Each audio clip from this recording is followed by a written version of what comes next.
Well, Thomas, first, thanks so much for being on the show. Thank you for having me, Chris. I have this theory, and it is that most people believe they're perfectionists, but in fact, many aren't. And I'm not saying that theory is correct. It's just a theory I have, being somebody who's worked in the corporate space for a long time. How do I know if I'm a perfectionist or not?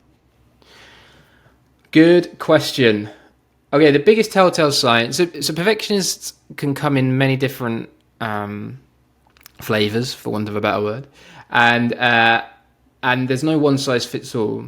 But I suppose the biggest telltale sign is if you succeed, if you do something well, what's your first emotion?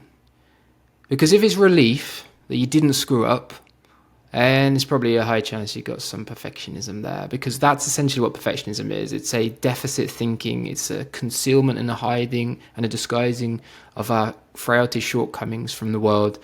And so all we really care about is not screwing up. It's not really about success. It's about not screwing up. And if you feel that relief when you've done something well, and not that pride and that real sense of accomplishment, then you might be a perfectionist. Interesting. Now, we've been talking a little bit before hitting record, and you seem to me to be a kind of laissez-faire, let happen what happens. And look, so how do you write about perfectionism yet have this persona of what happens?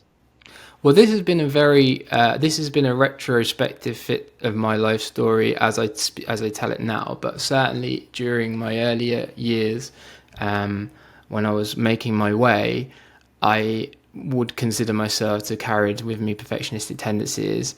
I think it's an interaction between genes and culture. So we are born with perfectionistic tendencies, but we exist in environments that emphasize and amplify those tendencies all the time. And for any one of your listeners, I'm sure they can understand that you go into your first job, or even university, but then your first job, it's very competitive, it's very difficult, there's a lot of pressure and expectation on you, and you certainly internalize that and push yourself well beyond comfort. I certainly did that.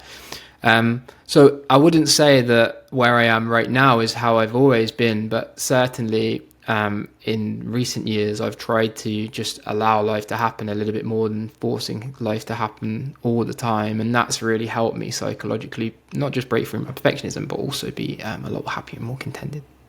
So would you say that your kind of case study on the fact that if you resonate with this idea of perfectionism, if you feel you have some, it is something you can change? Absolutely. My whole, when I reflect on my life and how I've managed to make it to what we call a Russell Group University, I suppose equivalent to the Ivy League in the US, as a professor, write a book, do a TED Talk, and all these amazing things. I think what's helped me is actually my background, because I never expected to be in where I am. And when you grow up in a small town poor, you kind of get used to the fact that you can't really force your hand in life. Things are going to happen to you all the time that you really can't control. And at some level, you've just kind of got to say yes to as many opportunities as you can, because they don't come around very often. And that was really what I did. So I said yes to go to a grant to go to university, and then I said yes to do a master's, and then I said yes to do a PhD, and then this is kind of just really how it's shaken out. But I wouldn't say that along that road it's been easy. And certainly, as I mentioned earlier, I've put pressure on myself to work really hard, lift myself above other people. So yeah, of course, there's hard work in there. There's a lot of stress and anxiety, of course there is. But there's also this element, as we mentioned, about having to just let life happen to you a little bit. And for me, it's worked out really well. I find that times in my life where I have let it happen as opposed to force it, or even, I might actively act upon it, but do it in a way that feels more authentic and perhaps less responsible, not dangerous, but less responsible, has the better outcomes. And you and I were talking about this a little bit, that you, given your upbringing, you didn't necessarily have a path, a plan. You went with the flow to some extent. Again, not insinuating there wasn't hard work, but you didn't say this is my 5-year, 10-year, 15-year. And I think too often today we get told that if we don't have a plan, somebody else will create the plan, and that somebody else will not necessarily have your best intentions in mind. And I don't know if I agree with that, but I don't hear the counter argument often. So if you could tell us your beliefs on, how do you let things happen, but also trust in a decent outcome? Well, you can never know the outcome, and I think that's the thing. You kind of got to let that go a little bit, because anything can happen. Grief, heartbreak, sadness, health scares. If global pandemic comes along, screws everything up. Like, life is really a jagged path, and you never know what's around the corner. And many of the things in life you just can't control. And I think that's a lesson, as I said, from growing up poor, where you kind of just have to understand that from day one. That there's going to be a lot of stuff you're going to have to work against, and sometimes you're going to have headwinds that you just can't move forward in, and that's okay. You just got to be. You've got to learn to live in that discomfort a little bit, and that uncertainty, and know that things are going to get better, but at the same time be comfortable in that, not as comfortable as you can in that space of unknown. And that's not easy. And I've driven myself crazy, I think, throughout my younger years, trying to, really work out where I'm going, what I'm doing, how it's going to work out. Is it going to be okay? Am I okay? These are all very perfectionistic ways of thinking.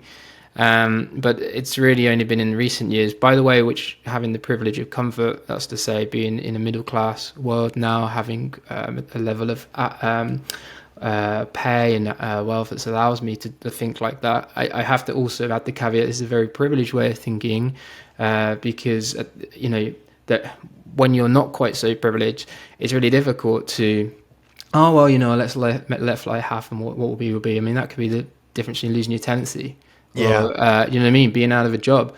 So I'm always it's always really difficult, this, for me, when I reflect on these experiences, because, by the grace of God, things could have turned out way differently for me. Yep. And they did for a lot of my friends who, have ended up in more difficult circumstances. So, that's the thing about life. There is hard work, of course, as you mentioned, but there's also a lot of luck. There's also a lot of happenstance. There's also a lot of being in the right place at the right time, meeting the right people.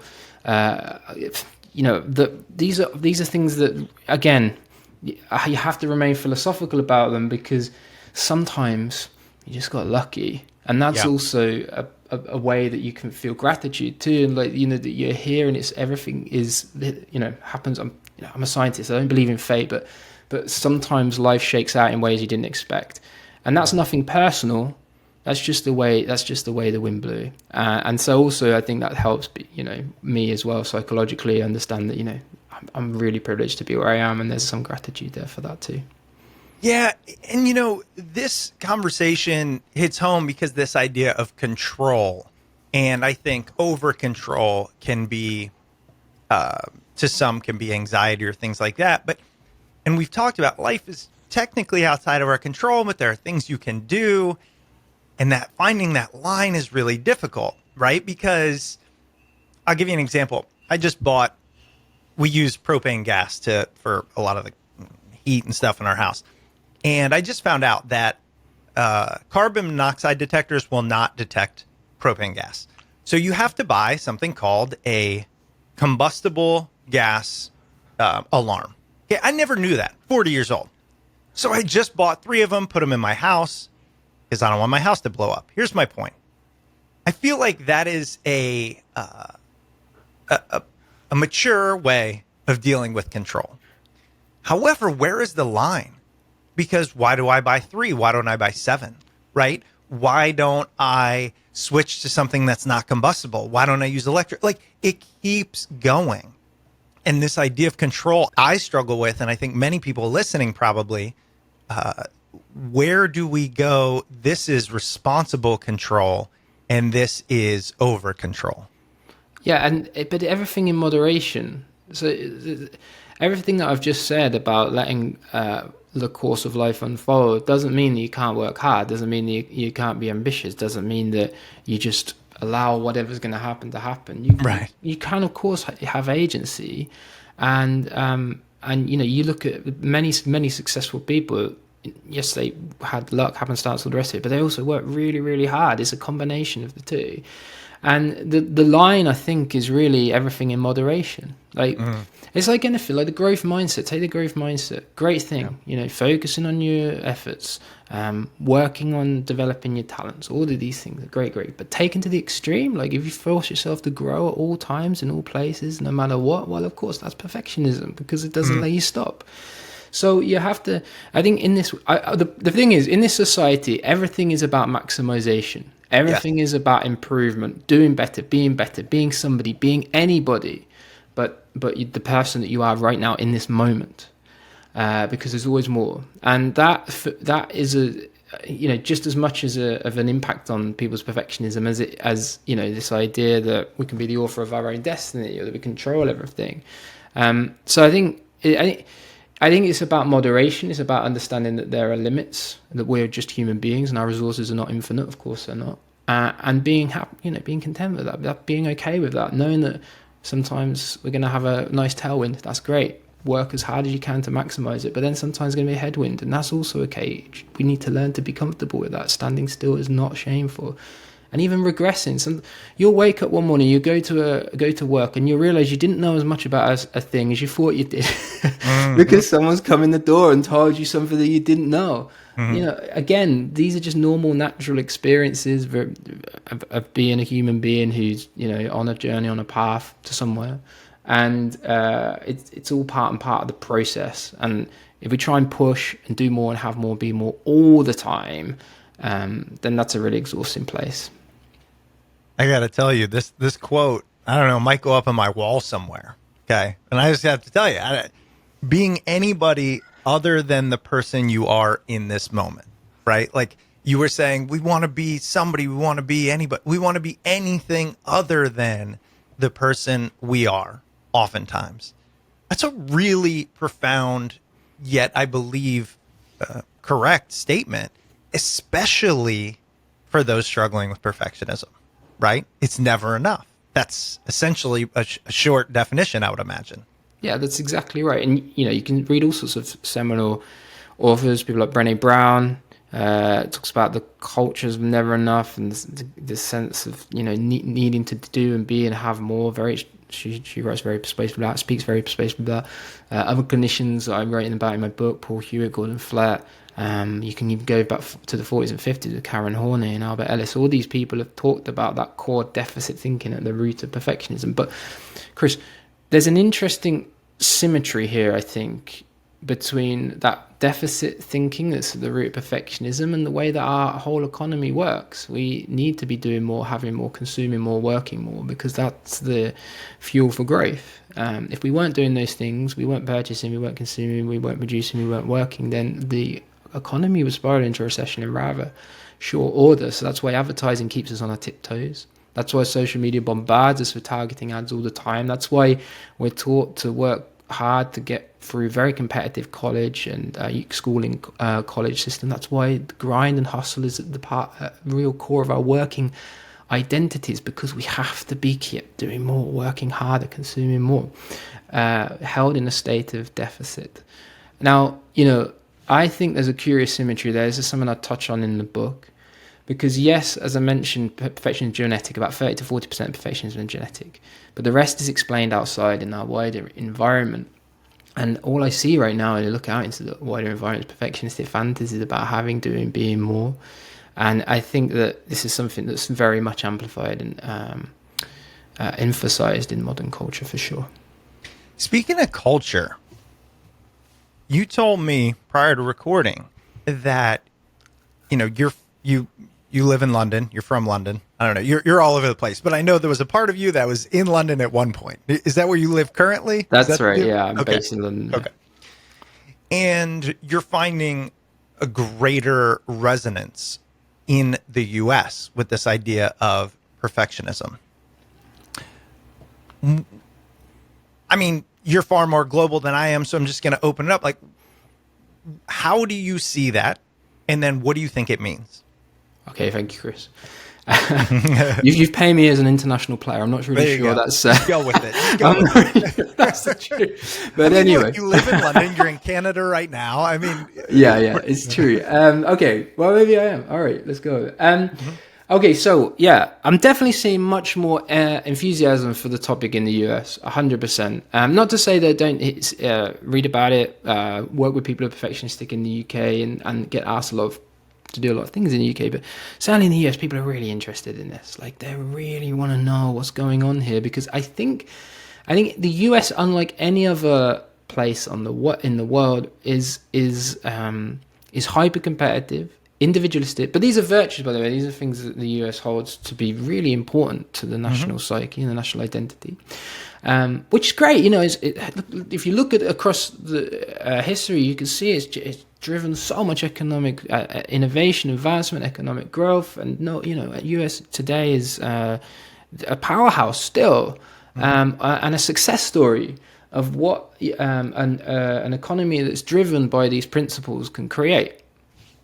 But let me just say also, at the same time, we now are in an era where economies are slowing secularly, and it's becoming more difficult to eke out even more growth. Because we're hit a plateau. We're trying as hard as we can to hump the credit pump, to push as much money into the system as we possibly can, to try to squeeze as much as we possibly can out of workers, and revenues through all sorts of different ways of advertising products and all the rest of it. And America is a real interesting case study in how that fixation on profit and money has kind of infiltrated every sphere of life, from the online realm to in our communities, and these, it's unlike any other country in that respect. And so I think perfectionism here is really live, because those pressures to be more, have more, do more, work harder, inside an economy that isn't quite growing as fast as it was when those ideals were giving something back to people. You had a burgeoning middle class, the affluent society. The average Joe was celebrated with some, the Flintstones, Jetsons. These are the kind of, in the 40s, 50s, 60s, these were like the celebrated people in US culture. But now it's the 1%. Now it's the unicorn achievement. Now it's the Kardashians. Now it's these unrealistic figures who we all aspire to be and try to be, but of course we just cannot be, because it's wholly improbable that we'll ever make it to that really select and elite realm. And I think all of these pressures, all of these factors, create in the US a very unique culture of perfection, and I think a lot of people are struggling with that, and that's why they want to know more. You just mentioned that a lot of people are struggling with it, especially in the US, and I would agree that to be true. Why is it, though, that perfectionism has to be a struggle? Because I know it sounds like an easy question, right? Well, because you're never satisfied.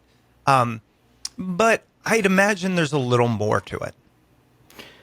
Well, it depends which way you look at it. If you look at it like at a societal level, like this, each individual person struggling to do more, have more, be more, in the aggregate, moves the economy upwards, right? Creates jobs, helps businesses flourish, drives investment back into the economy, all the rest of it, right? So in the aggregate, it's a really good thing.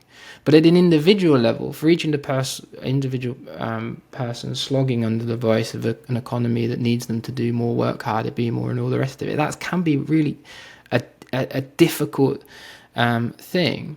And I think that it's really that at root. Let's take if you just think about this thought experiment from the other direction, right? So just imagine for a moment that each and every person in American, British, Canadian society would felt like they had a good enough standard of life, right? That all their needs were met, that they didn't need anything else, that they were happy and contented in who they are, where they are right now in this moment. What would happen? Well, they wouldn't need to consume, for one thing. They wouldn't feel the need to work every hour of the day for another. You would start to see businesses close because of a lack of demand. That would create an impact on the things we need, because we wouldn't have the money to fund healthcare, education, housing, and all the rest of it. So the whole fabric of society as we know it would begin to disintegrate. So if you think about it from the other direction, you begin to see how important it is that individual people in those economies continue to feel like they're not enough, continue to feel like they need more, have more, do more, because if they didn't, everything else would come crashing down tomorrow. So for me, yes, this is a systemic, it's a cultural phenomenon, as I describe it in the book. It's a systemic way of thinking that is particularly pervasive in economies that are geared towards the maximization of growth at all costs. And you see it more in those economies, so America, US, Canada, than perhaps you do less in economies that are not quite there yet, although most other countries are coming in this direction, if that makes sense. Yeah, I love the way you put it. Those politicians, those rich people are the ones doing it. I imagine that this is more of the outcome of the system we have created, and it is not done by anyone intentionally. Do you believe that to be true? Yeah, Okay. 100%. 100%. I don't think that there's some evil doer overseeing all of this at all. I think this is just, I mean, look, this is just basic economics. This is how, it's nothing sinister. And actually, and I mentioned, it's worked. You know, this is the only way we know how to lift economies out of people and economies out of intense deprivation. You know, it's saved hundreds of millions of lives. There is nothing evil going on here. Growth is a very good thing. Mm-hmm. It's an incredibly good thing. The problem is economies reach a point at some level where the impact of more growth on people's well-being begins to decline and wane, and we're in that point now. Like the more growth we get, the more problems that actually begin to crop up. And you see things like life expectancy fall in the US right now. This is happening. Mm-hmm. You see social mobility decline. You see happiness wane. You see mental health problems spike. And I think it's countries in this, once they've drawn themselves out of scarcity, right, into an area of abundance. The issue is now not growth. The issue is how you get the proceeds of that growth to the people. And that is an issue of distribution rather than a problem of growth. And I think that is where we are right now in the West. And what we're doing instead is we're continuing to try to eke out more and more growth. I've already maxed out economies, which is having an impact not just on, by the way, you know, debt. If you look at the amounts of debt, it's crazy. Right. You lurch from one debt crisis to another. We could be entering another soon. You've got issues around planetary limits too, like the over exploitation of fossil fuels to generate this growth, which is having an impact on the environment, as we see all around us, but also people. Right. The more you try to squeeze people relentlessly, the more that's going to impact on them. And so I just think in rich developed countries, our problem is not necessarily a growth problem, it's a distribution problem. That's not to say we shouldn't focus on growth. We should. But but we also need to work out how we make sure that the abundance that we have managed to accrue is shared. Shared within the country or shared globally? Shared within, yeah, okay. I mean, I don't want to go too far. No, you're right. Yeah. It's an absolutely adequate question. My position is we need to be, the countries right now that are in the developing world need to be encouraged and given the tools to grow. And there should be no limits on that growth because that's so important. Countries in the developed world that have reached a period of abundance, well, within those countries, we need to figure out how we're able to distribute the proceeds of that growth more evenly. Because I think that will solve a lot of the problems that we're seeing. And also, figure out how to prioritize growth in areas that need to grow, like green technologies and all the rest of it, and AI and all of these things that can make our lives manifestly better by doing all the drudgery of work and giving us more time to do other things that we would enjoy, right? So those things absolutely need to grow. But then there are other things that are very polluting or that are predatory that perhaps we might say, well, these sectors may have to degrow or whatever. So there's a kind of a balance that needs to be struck. But we're not, I suppose what I'm saying, we're not thinking about that. We're just thinking about how we can grow. And I think that has knock-on impacts. And one of them is perfectionism, but there are all sorts of others. Well, and if you're listening going, man, we've come some way from perfectionism, I have two things to say. One, we're going to dig back in. But two, it's all tied. And I just can't help it because this is a fascinating discussion that I wasn't anticipating, but I'm glad we went to. And here's why. I'm currently on the final week of a 1-month paternity leave. So we've got a 3-week-old, and so I haven't had to work for 3 weeks, coming on 4. which is a long span, especially in the US. Like there are people who go their entire working life and never take a month off straight. And it has been a very saddening month. And here's why.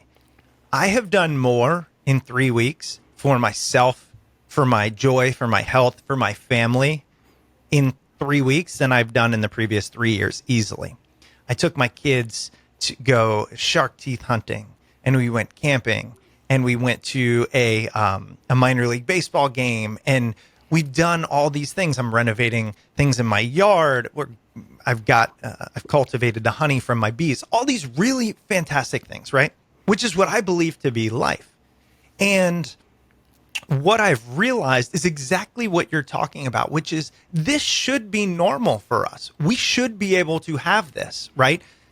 We, especially in the US, I'm speaking here because this is what I know, but we have the resources and the capabilities to make this happen. And I believe the reason we're not is for exactly what you're talking about, right? Because if everybody were to do that at different times, we might lose 1% growth or something. Not 90. We're not regressing. We're just not exponentially progressing. And it reminds me of, there was this futurist I read about a long time ago. He said, by 2000, a third of our time will be spent on work. In comparison, a third will be spent on hobbies and a third will be spent on relaxation. And in fact, the opposite has happened, right? We're working harder.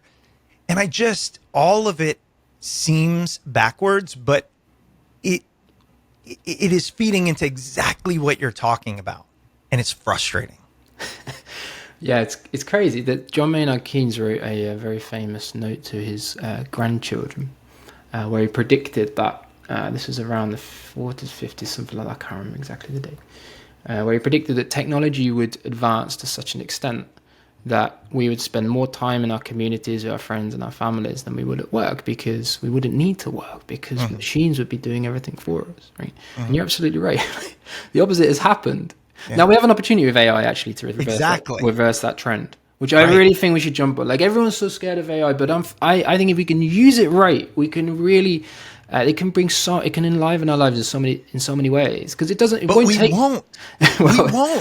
We won't. This is why I bought Amazon, Microsoft, Tesla. I bought the stock not because of the company, but because I have this negative view that there will be a monopoly, whoever gets there first to some extent, and they will exploit it. And now the richest person will be worth 100 billion, not 5 billion. And that's what frustrates me.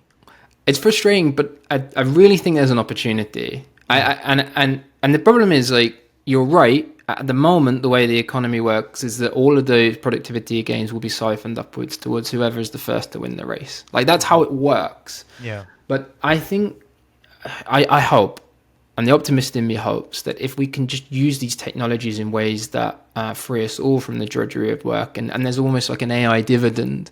And you can implement that in many different ways. Some say you can implement like a UBI, you can put a floor under deprivation, or you can you can simply just allow people to share jobs, for instance, right? Do part-time, but people because AI is doing more jobs, it means you've got less work available, so everybody kind of does part-time work instead of full-time work, right? So there's all sorts of ways that you could use this to really give us more time back, like just in the way that John Maynard Keynes said that we would be using technology. I think it's a choice. And the optimist in me hopes that we make the right one. But I hear what you're saying. Yeah. Well, and they may not. Yeah, and I think I've been thinking about this a lot recently. No progress happens quickly. There is a quote that my wife shared with me long ago. One of the things that made me fall in love with her, and it is, nature does not hurry, yet everything is accomplished, right? And I think that that we can do things over time, and we will go ebbs and flows, and we will screw it up, but then in the long run, if it gets better. And I hope that happens with AI as well. And I think that we have to at least have these discussions. We have to at least write these books. We have to at least learn about it so that our kids start to be a little smarter, so that their kids start to be a little smarter. So over time, we look back 100 years and we go, man, I can't believe those people did that. Because the truth is, you can say today sucks, but do you want to live in 1923? Absolutely not, right? And so I think we have to remember that. Yeah, absolutely, and it's also really important to remember that AI isn't going to rob us of AI. Technologies can only use what we give them, right? What's available, the information, the machine learning can only draw on what's available right now. It can't predict anything. It can't make stuff up for new. It can't. It's not a creative or innovative process. Like that's what people do. People take their jobs. Like academics, for instance, we create research papers, we develop theories, we test data, we come up with new insights into which, then it's an iterative process. And it's the same with any other job. If you're a marketer, you come up with a campaign that's new, fresh, exciting, that brings people along, that really sells a product in an innovative way. And it's the same for law, medicine, whatever. All of these innovations require human ingenuity and creativity. None of that goes in this world. But what does go is the drudgery of the crap task, the admin, right. Having to schedule meetings, the real stuff that gets in the way of that meaning and purpose. And that's why that's why I think technologies can be really helpful for us, because it can focus our minds on that creative side of us, that innovative side of us that really helps drive the economy, whilst also not having to worry about working ourselves to the bone, because all we're ever being asked to do is more. We can focus on quality over quantity, and I think that's a really important shift in the way we work. Well, I don't want to be the pessimist, but I'm just going to tell you, Thomas, that I think what's going to happen is they will offload these menial tasks to AI, and then they will just say, you know what, because AI is doing all that, we only need one person to do the job of 3, but now you have to do that higher level thinking, times 3 instead of spending the time creating PowerPoint. But that's neither here nor there. Let history be our scorecard. I want to get more granular. And if you've listened to this podcast and been like, dude, how are we talking about perfectionism? I think what we just did is we talked about the things that drive perfectionism on a global level, on a statewide level, or a countrywide level. I think we've talked about how it impacts, humanity, civilization, progression. But now let's talk about, I still got to go to work tomorrow. I mean, I don't, because I'm on paternity, but listening, you do, right? And you have to give that presentation. And perfectionists are worried about screwing up. So let's talk about, first of all, how is it a trap exactly, as you define in your book? Well, Chris, just to say also, I'm sure listeners will also think, how on earth did we get here? But it's really important to recognize that what we just talked about is crucial for the perfectionist, because what we do right now is we blame ourselves a lot of the time. Like, how on earth, why do I have these feelings? Why don't I feel like I'm enough? Why can't I snap out of it? And actually, if we understand that this is just a systemic way of thinking, it takes a lot of personal power and responsibility off ourselves. And that is incredibly healing. Like, just that knowledge itself is so healing, because it gives us permission to accept that there's a broader context to these feelings, and that actually I just live in this world that pushes on those perfectionistic tendencies all the time, and that's okay. I can accept that, I can acknowledge that, I can label these things, and I can find more compassionate and constructive ways to move forward. So there's actually an important part of discussing those broader issues, because they help us break down why does we feel like this, which then helps us understand ourselves better, which allows us to deal with these tendencies in a much healthier way. So rather than kind of trying to push through, put it all on ourselves, ask ourselves, why on earth can't we snap through this? We can accept that actually sometimes this is just the way it is. So that's the first thing to say. So good. Thomas, so insightful. I'm so glad you said that, because although subconsciously I knew there was a tie, I don't think I knew it that clearly. And I'll give you a quick example. Recently, somebody asked me, hey, there's a potential for this promotion at work, let's say, right? I'm being kind of generalist for a lot of reasons. Do you want to put yourself up for it? And I thought about it and I said, nah, not really. And it was like I kicked somebody's puppy. They looked at me and they were like, well, then what are you even doing here? And I had this moment of realization, which was just like, I kind of like what I'm doing. I get to spend time with my kids. I don't work more than 40 hours a week right now. I make good enough money. I live in a house I love. Why do I have to rock that boat? But the pressures are immense. And it is exactly what you were just talking about. And it's very easy to give into. And I just had to say that. No, not at all. But that goes back to the question that you were asking me. Why is it a trap? Yeah. Well, it's the trap because of this idea that it's all on us, and that we have to make ourselves appear and perform perfectly at every single moment. And but it's something that we cannot do sustainably. Like, it isn't something that, we can't be excellent all the time.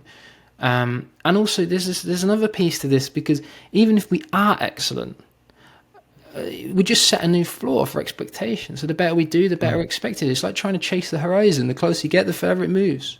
And this is the trap of perfection. This unrelenting treadmill of expectation and pressure and achievement, and expectation and pressure and achievement, that never really goes anywhere, that never really ends. And that's at root, at essence, that is the perfection trap. And it's just as much as a personal obsession as it is a societal one. As you said that, I'm reminded of one of my favorite quotes, which is, remember what you wanted, what you currently have. And I just think, again, it goes back to kind of what you said earlier, right? Being anybody other than the person you are in this moment.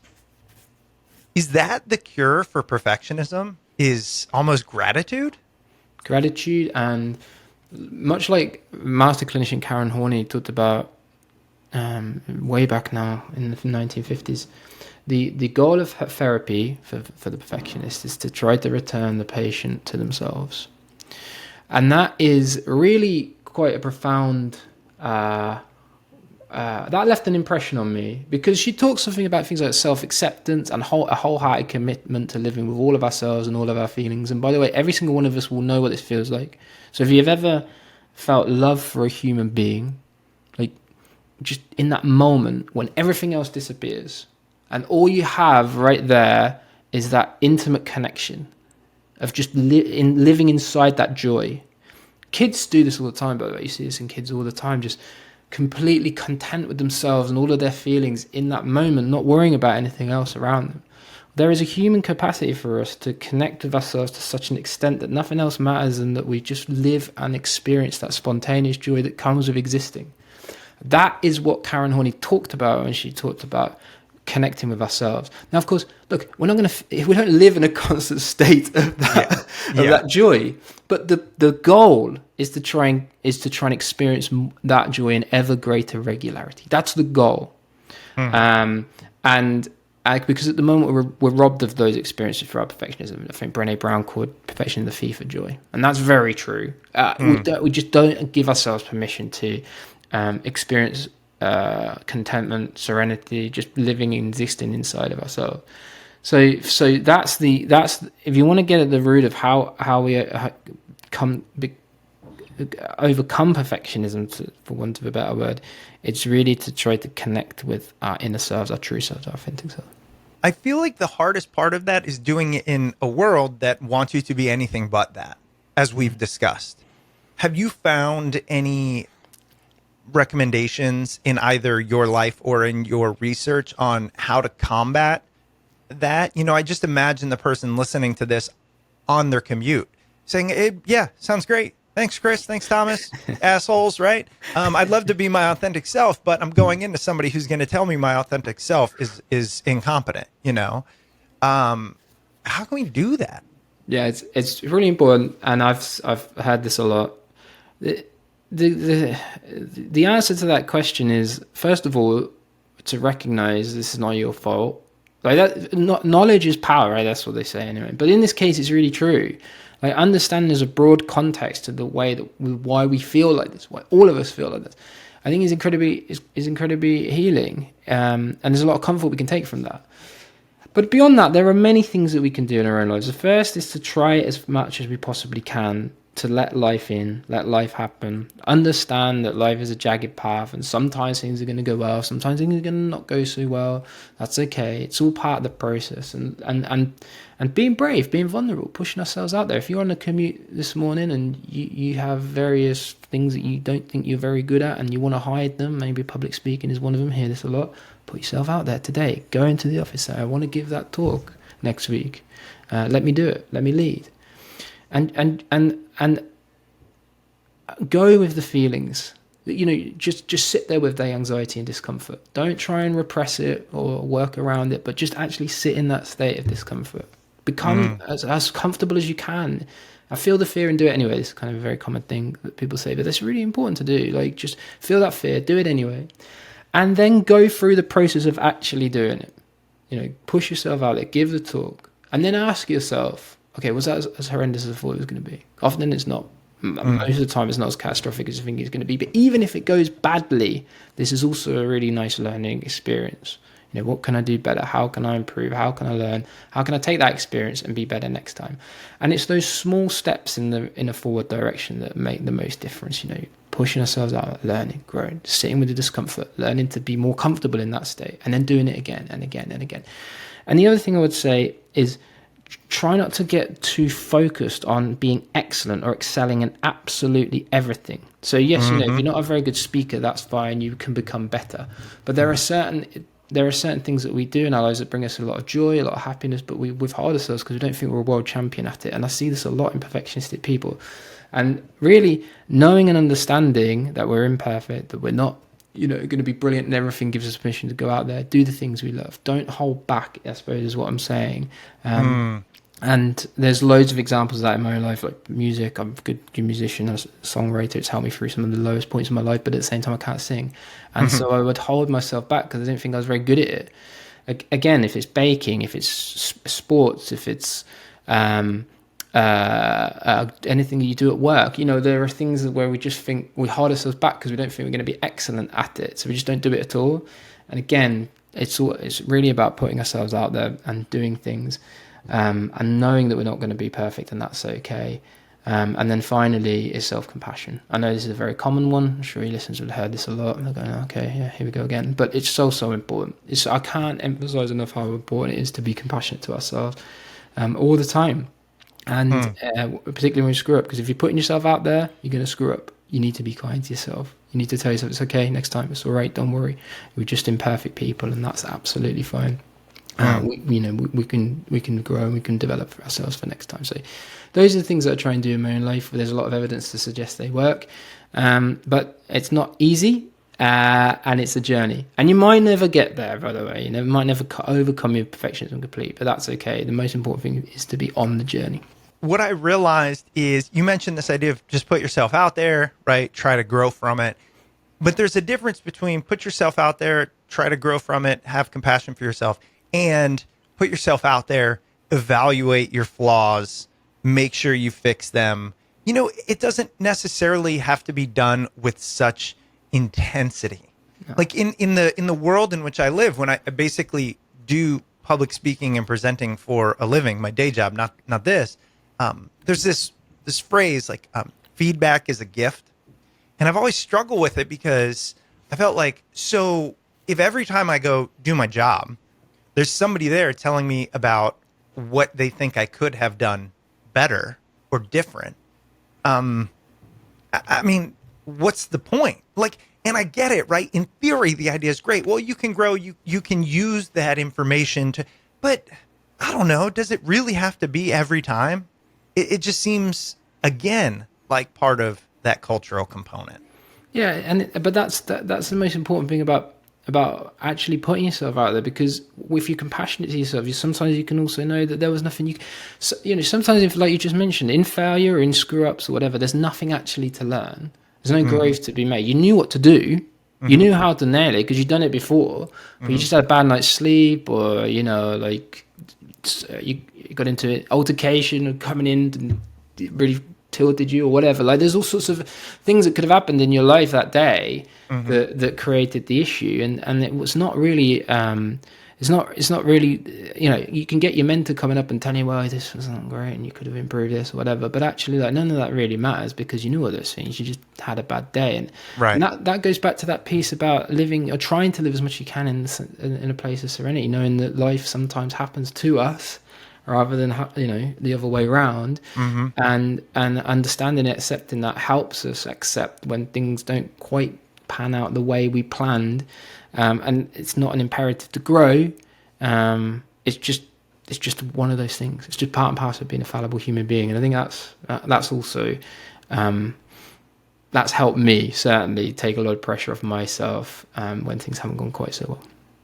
Well, I hope it'll help those listening. I know it's helped me as well. So, Thomas, first, I really appreciate it. The book is The Perfection Trap, Embracing the Power of Good Enough. Where else can our listeners find you other than, obviously, the book? And we'll link to that.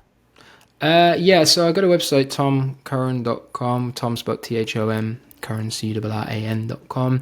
You can Google me, Thomas Curran, and I'll come up on the search, particularly if you combine it with The Perfection Trap. And there are various ways you can buy the book. And if you do buy the book, please do feel free to get in touch, because I love to hear from readers. That sounds awesome. And it must feel nice to go, you know what, just Google my name. When you get to that status, look, just Google me, okay? I don't need to give you a bunch of websites. Yeah, there's a famous British cricketer called Thomas Curran as well, but I'm assuming the listeners will be able to differentiate because I'm not an athlete. Maybe, although when we hear the accent, we go, I don't know, it could be cricket. I have no idea. I do both. That's how I moonlight on the evenings and weekends. and you call yourself not a perfectionist. Come on, no, I'm kidding.